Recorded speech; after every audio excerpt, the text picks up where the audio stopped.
Hello, my name is Linda Wasylciw, also known as L.M. Wasylciw and or Professor Scry, and I'm going to tell you a bit about time. Time is an interesting thing, and regardless of how we approach it, it seems to get away from us. Remember the old saying, how time flies? That idiom was first recorded around the 1800s, and Shakespeare saw the relevance when he used a similar phrase. The sweetest hours as they flew. Then Alexander Pope got his twist on time when he said, swift fly the years. And it does seem that time flies, especially as we get older. As young people, we spent hours, days, and weeks wanting to be old enough to do things, go to the movies alone, go out on dates, or climb a mountain. Something, anything, without being under the thumb of our parents. We were foolishly willing time forward. Then suddenly we reached the age of consent, and time started getting away on us. As we age, time becomes even more precious, with not nearly enough time in a month, a week, a day, let alone an hour. We can practically feel the seconds ticking away, marching on in the same direction with horrifying regularity. Then before one realizes, time has slipped away. Time is best defined as being a component quantity of various measurements used to sequence events.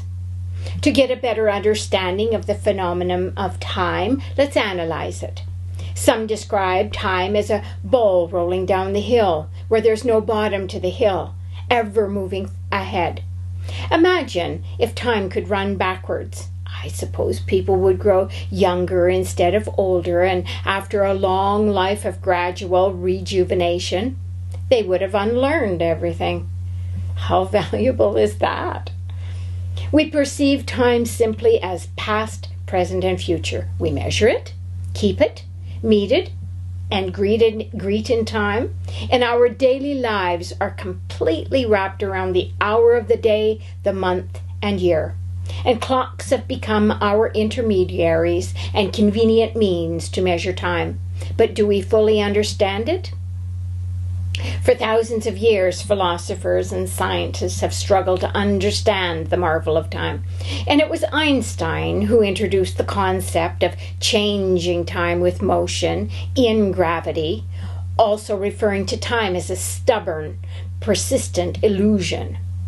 There is no clear evidence where time is going, but physics indicates that time does have a beginning, having originated with the Big Bang. In fact, the relic radiation from the Big Bang still lingers, leaving a cosmic microwave background out there somewhere.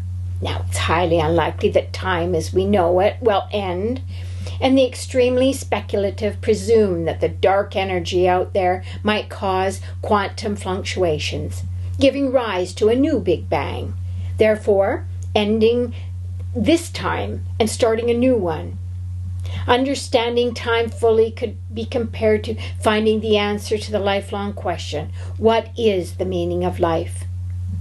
And for the average person, it's likely easier to simply use the clock.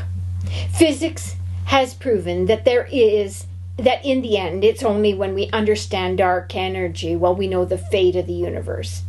But what does it matter? For only time will tell. When I analyze all the scientific facts, I envision time is a huge cube of chocolate, a fixed dimension that I can slice into seconds, be it a second, minute, or a day. Yes, the perfect time for me would be just that. Yummy segments of perfectly sliced chocolate.